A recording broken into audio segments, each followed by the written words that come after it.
Halo, perkenalkan nama saya Emmanuel. Di sini saya akan menjelaskan sedikit mengenai teknik enkripsi atau teknik merahasiakan suatu data. Jadi yang saya pakai itu adalah teknik enkripsi Caesar-Cipher. Nah, seperti yang kita sudah lihat di sini, ini adalah gambar Julius Caesar atau Kaisar Julius. Nah, pernahkah kita tuh sebelumnya uh, mengetahui bagaimana atau mempercayai seseorang terhadap apa yang kita kirim, entah itu berupa teks atau berupa gambar, suara, dan bahkan ketika komputer pun ditemukan, namun kita belum menyadari bahwa pesan di era saat ini seperti pesan instan, daftar riwayat kesehatan, data akun rekening nasabah bank, hingga suara dan gambar yang kita kirim melalui transmisi jaringan internet, apakah dapat dipercaya akan diterima oleh pihak yang berhak membukanya? Nah, pada kesempatan ini saya akan menjelaskan sedikit mengenai teknik enkripsi Caesar-Cipher. Sejarah terbentuknya enkripsi Caesar-Cipher. Nah, di sini ada gambar Julius Caesar dan beberapa pasukannya, dan di sini ada satu orang seperti tawanan. Nah, jadi salah satu gunanya enkripsi suatu data itu bahwa agar orang lain itu tidak mengambil data dari kita. Nah, seperti yang orang ini kan ditawan. Yang saya dapat maknai dari gambar ini adalah bahwa orang ini adalah seorang pengkhianat yang ingin mengambil data dari Kekaisaran Julius. Nah, jadi orang ini tuh menyampaikan suatu pesan yang Julius sendiri tuh sudah tahu orang mana yang benar-benar pengikutnya dan yang mana adalah seorang pengkhianat. Pada abad pertama Masehi, orang-orang Romawi sudah menggunakan matematika yang dikembangkan di Yunani. Julius Caesar ingin berkomunikasi mengenai pesan penting yang aman dengan ekspedisi militernya melalui jenderal perang saat itu, ialah Mark Antony. Diciptakanlah sebuah algoritma atau metode efektif untuk menyandikan sebuah pesan. Jadi pesan itu dinamakan Cipher yang kita kenal saat ini. Cipher atau sandi itu dinamai Caesar-Cipher karena karena menghormati pembuat dari algoritma ini adalah Julius Caesar, yang menurut Suetonius, yang merupakan penulis sejarah Romawi, digunakan untuk mengenkripsi atau menyandikan pesan militer dan resmi lainnya. Karena mayoritas musuh Roma buta huruf pada era ini, Sandi tetap aman untuk sementara waktu. Pada abad ke-9 Masehi, setelah jatuhnya Roma, terdapat catatan rekaman metode untuk memecahkan Caesar-Cipher dengan menggunakan analisis frekuensi dari Al-Kindi. Jadi itu adalah sebagian kecil dari sejarah terbentuknya enkripsi, karena Julius Caesar itu sendiri tidak ingin membongkar data yang dia punya, makanya dia membentuk enkripsi Caesar-Cipher. Nah, apa sih sandi Caesar itu? Nah, Caesar-Cipher merupakan salah satu algoritma Cipher tertua dan paling diketahui dalam perkembangan ilmu kriptografi. Jadi enkripsi Caesar-Cipher ini mungkin saja adalah enkripsi data yang paling pertama yang diciptakan oleh Caesar-Cipher. Sejauh yang saya tahu adalah ini salah satu bentuk enkripsi yang tertua, yaitu Caesar-Cipher. Caesar-Cipher merupakan salah satu jenis Cipher substitusi yang membentuk Cipher atau sandi dengan cara melakukan penukaran karakter pada plain text menjadi tepat satu karakter pada Cipher text. Teknik seperti ini disebut sebagai Cipher abjad tunggal. Nah, tadi kan ada saya bilang namanya plain text, Cipher text, enkripsi, dan ada juga namanya itu dekripsi. Nah, saya akan menjelaskan apa itu plain text. Jadi plain text itu merupakan pesan yang dikirim, dan pesan ini harus dipercaya keamanannya, sehingga penerima pesan ini adalah orang yang berhak menerimanya. Jadi secara garis besar itu plaintext adalah bentuk data atau bukan dalam bentuk rahasia lagi, misalkan kayak kode dia menuju ke arah utara. Nah, atau musuhnya ini menuju ke arah utara. Nah, itu adalah bentuk plain text tanpa menggunakan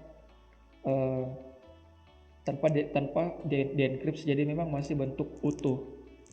Nah, sedangkan ciphertext adalah hasil dari sebuah enkripsi, dan pesan rahasia inilah yang tidak sama dengan pesan awal si pengirim pesan. Nah, jadi ciphertext itu adalah misalkan yang tadi mereka menuju ke utara. Nah, jadi yang tertulis pada ciphertext itu bukan tulisan yang nyata atau tulisan yang asli, tapi dia dibentuk dalam bentuk Caesar cipher, itu sandi Caesar. Nah, nanti kita akan belajar sedikit bagaimana caranya menentukan atau membaca pesan cipher, pesan dari Caesar cipher sandi. Dan ada namanya juga enkripsi. Enkripsi itu merupakan teknik untuk menyandikan pesan. Seperti kita ketahui ya, pada zaman sekarang ini itu seperti di WhatsApp. Jadi pesannya itu terlindungi oleh enkripsi. Jadi itu terlindungi oleh sandi. Merupakan teknik menyandikan pesan sehingga pesan yang berada dalam perjalanan bukan merupakan pesan yang sama dengan awal yang ditulis. Jadi kayak di WhatsApp itu tidak semua orang itu bisa tahu apa yang kita kirim. Jadi itulah gunanya enkripsi pada saat ini. Dan ada juga tadi saya bilang namanya dekripsi. Dekripsi itu proses mengembalikan pesan rahasia dalam bentuk ciphertext ya, menjadi pesan utuh kembali ke plain text. Itu dinamakan proses dekripsi. Jadi proses yang mana pesan masih berbentuk sandi-sandi, dan setelah dirubah ke kalimat utuhnya atau kalimat yang sebenarnya, itu adalah dinamakan proses dekripsi. Nah, pada slide ini kan ada contoh huruf abjad A, B, C, D, E, F, dan seterusnya sampai Z. Jadi awalan dari sandi cipher itu diurutkan dulu abjad dari A sampai Z. Terus yang tadi saya bilang dari kedua belah pihak itu mempunyai kesepakatan bersama, mempunyai contohnya dari kedua belah pihak itu sepakat menggunakan 3 geseran. 3 geseran itu maksudnya seperti apa? Nah, ketika mereka sepakat dengan 3 geseran dari A, ketika 3 geseran itu ke B, ke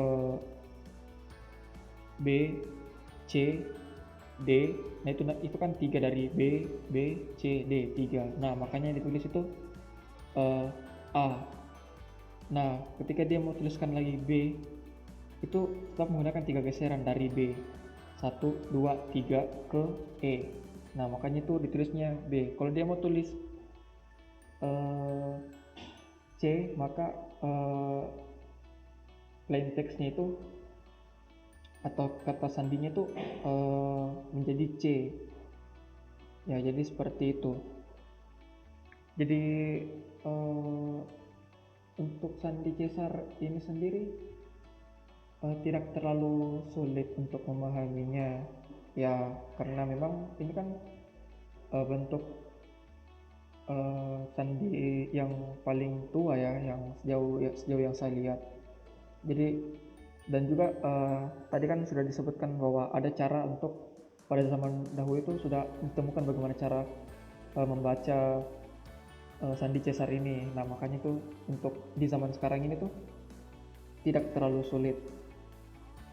Nah, kekurangan dari sandi Caesar ini yang pertama, tingkat keamanannya rendah dikarenakan jumlah kuncinya hanya 26 kunci saja. 26 kunci itu apa saja? Dan itu urutan dari abjad A sampai Z. Terus teknik pemecahan kata kunci tersebut dapat dilakukan dengan cara melakukan pengecekan terhadap semua kunci yang ada yang berjumlah 26 tersebut. Nah, bentukan lain dari sandi Caesar itu ada yang berupa angka.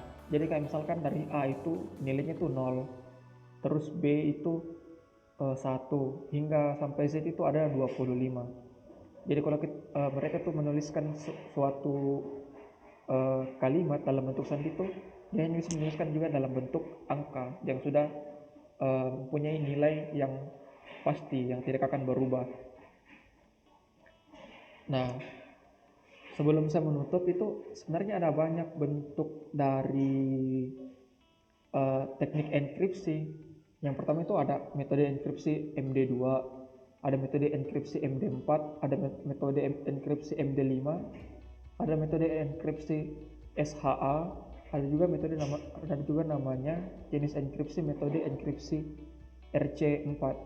Itu pada zaman sekarang ini kan sudah sangat berkembang, jadi teknik enkripsi pun juga semakin uh, meyakinkan orang bahwa pesan mereka itu memang tidak akan bisa diketahui orang lain kecuali dari orang-orang yang sudah saling uh, mempunyai kesepakatan yang sama. Sekian presentasi dari saya. Terima kasih.